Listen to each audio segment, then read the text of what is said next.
Ce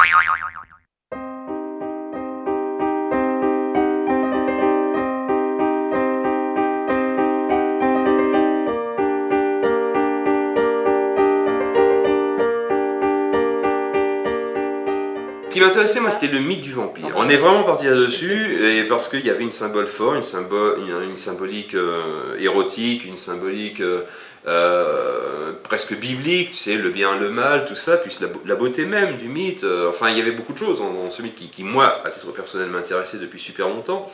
Mais il y a vraiment beaucoup de symboles, et c'est aussi un mythe qui est très fort, parce qu'en réalité, c'est un mythe qui en lui-même englobe d'autres mythes, d'autres sous-mythes en fait. C'est une espèce de super mythe, quoi. Parce que quand on va au cinéma, par exemple, les cycles de cinéma d'horreur, il y a des époques, par exemple, où on va beaucoup parler de zombies. Mais le zombie, c'est quoi? C'est finalement ni plus ni moins qu'un non-mort. Un non-mort, c'est par définition un vampire. Donc un zombie est un sous-vampire. Okay. Ou alors il va y avoir des cycles sur les loups-garous, tu sais, il va y avoir des films sur les loups-garous. Mais les loups-garous, c'est déjà de fait. Le vampire est déjà de fait un vampire, un loup-garou, puisque dans le roman de Stoker, lorsque le Dracula arrive de Transylvanie et arrive à Londres, il saute du bateau, il se transforme en loup pour sauter. Donc naturellement déjà lui-même en est un. Mais il n'en parle pas, ça va, c'est un gars modeste, tu vois, il se vante pas d'être un loup-garou, mais il l'est de fait, si tu veux. Donc c'est rigolo comme ce mythe-là, en fait, est au-dessus des autres, il englobe tous les autres. Et en plus, tu ajoutes à ça cette espèce de côté érotique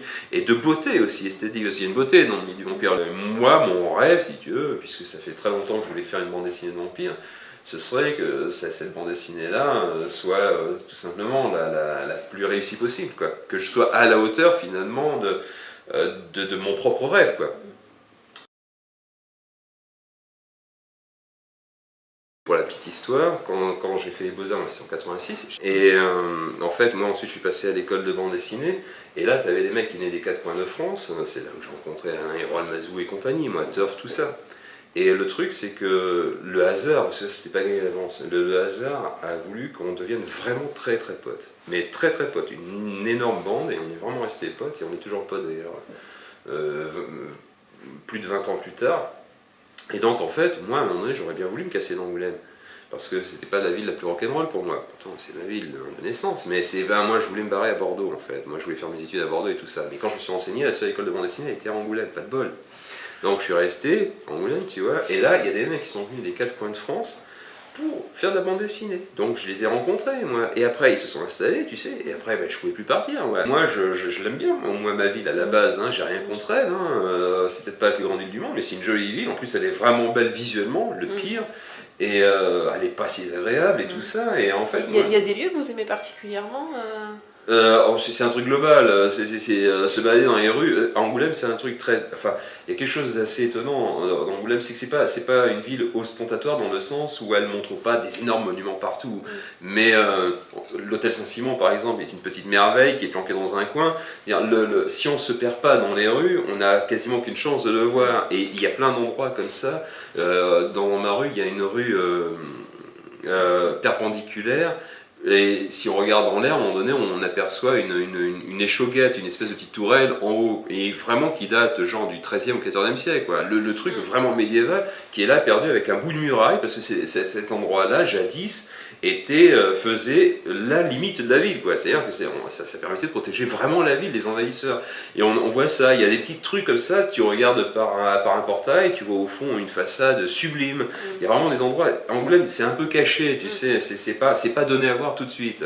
Par contre, ce qui est vachement beau, c'est les perspectives générales d'Angoulême. C'est-à-dire que quand tu arrives déjà en train, tu vois comment c'est fait. C'est vrai qu'il y a des belles... Ah ouais, il y a des lumières hallucinantes dans le coin, ça c'est vrai. Moi ce que j'aime dans cette ville, c'est en fait une espèce d'ensemble de perspectives comme ça. Quand tu es vers la cathédrale, que tu descends dans l'avenue Wilson, tout ça, tu as des perspectives qui sont magnifiques. Et puis il y a aussi des beaux monuments, de toute façon, hein, mais c'est pas vraiment ça en tant que tel, moi, qui m'intéresse. C'est une espèce d'aspect visuel général qui fait que c'est vraiment une belle ville avec des bons vieux immeubles, de belles pierres et tout.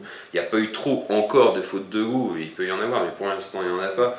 Donc c'est plutôt une jolie ville, tu vois, et puis tu sens bien que tu vas pas te faire attaquer au coin de la rue, c'est plutôt une vie paisible. Moi je suis sensible au temps pluvieux sur Angoulême, je trouve que c'est une des plus belles villes sous la pluie qui existent, Angoulême. En même temps, hein, c'est une ville si tu veux mourir d'ennui, mais je pense au sens physique du terme, hein, ça peut être un assez bon choix. Elle est polyvalente. Ah ouais, elle offre moult possibilités, parce que Mais c'est très très beau. Angoulême sous la pluie, c'est sublime. Tu vois, les reflets sur les rues, tu sais, il y a une ambiance d'un seul coup, parfois une légère brume qui se forme au lointain, comme c'est sur un plateau où tu as des endroits où c'est la verdure qui disparaît peu à peu. Tu as vraiment l'impression que tu es dans un pays un peu fantasmagorique. C'est vachement beau, hein. Vachement beau, mais c'est super triste. Par contre, pour moi, qui aime dessiner des histoires un peu sombres, un peu gothiques, c'est pas pour rien si je fais une BD sur les vampires de toute façon. C'est carrément inspirant. Donc, définitivement, je suis le seul auteur de bande dessinée professionnel qui ait vécu, qui vit et qui vivra à être né à Angoulême. Le seul auteur de bande dessinée vivant hein, à être né à Angoulême, et il n'y en aura plus jamais d'autres. Et tu sais pourquoi? Parce que simplement les cliniques sont plus sur plateau. Oui, Maintenant, il y a le centre clinical et puis Girac. Et on accouche soit à Saint-Michel, soit à Soyons.